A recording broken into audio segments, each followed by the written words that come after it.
We are now going to warn her that she should be faithful to her husband. Do not look at other men or take what doesn't belong to you. If you follow our advice, we shall one day come back by the grace of God to christen our newly born child.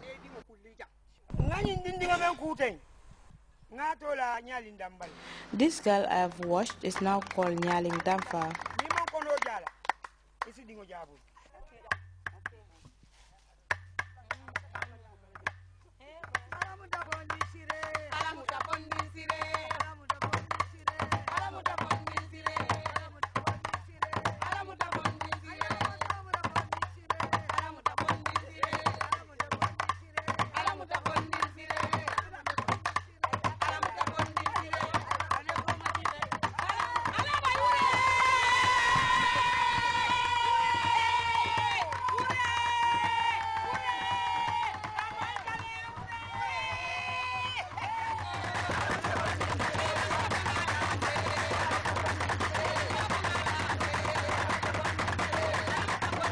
After the initiation ceremony, the Kanyeleng becomes a fully fledged member of the Kanyeleng society.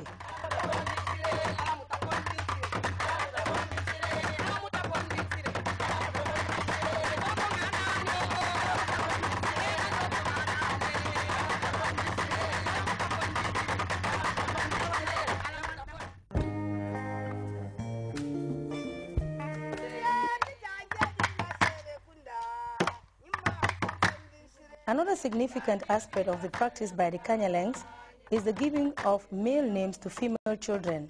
Common male names like Yaya, Usmani are usually given to the girls in the hope that their next child will be a male. On the other hand, those longing for a female child normally dress the male child like a girl. They would also have them wear earrings. The names given to a child once they have one are, for example, Danjang, which means stay here, and Alabatu, meaning worship God.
We threw this baby boy because all other babies passed away.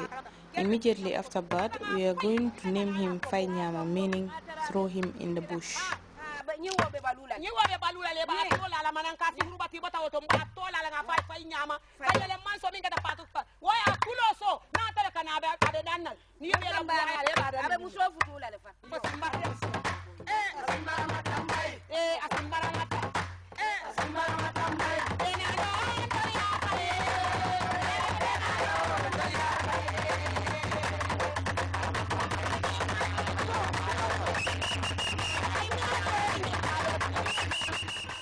one lady, particular lady, has been having children. I think she has had 5 children, and they all died.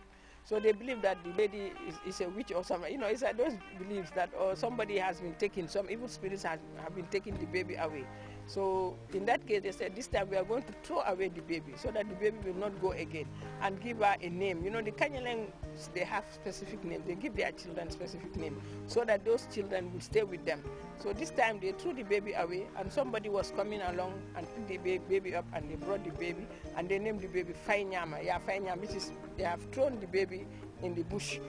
The baby was named, and they danced, and then they warned the mother.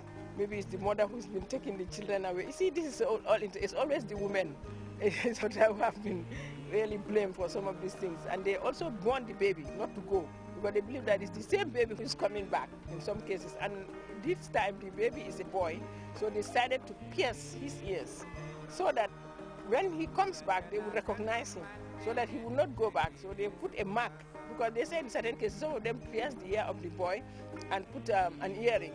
And I had a story with them that the baby died, and then the woman had another baby, and that baby came back with the earring.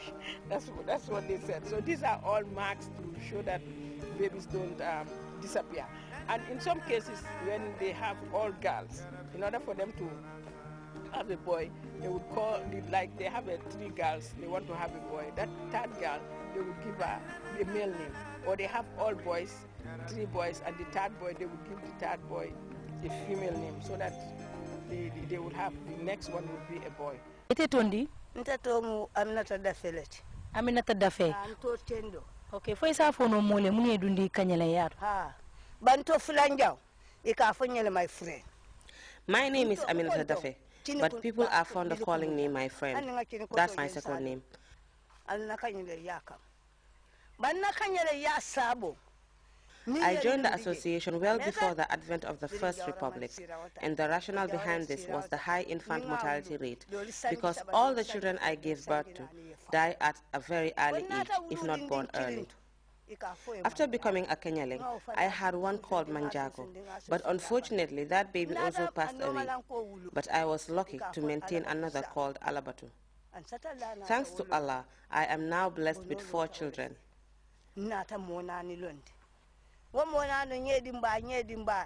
Fosila alhamdulillah tentobe mansoe nimba ke ko mbe jalanwol. People think that the practice is un-Islamic. It is not, because God is there for everyone, and He is the most generous indeed. They also play a great role in the socio-economic development of the Gambia. They act as powerful communication medium in the country's development process and are key players in conveying messages and educating people. The Kenyan women are very effective tools for communication. They are journalists like yourself. And one important thing about them, they don't write. They can just sit here in a minute and compose a very, very interesting song that is pertinent to development.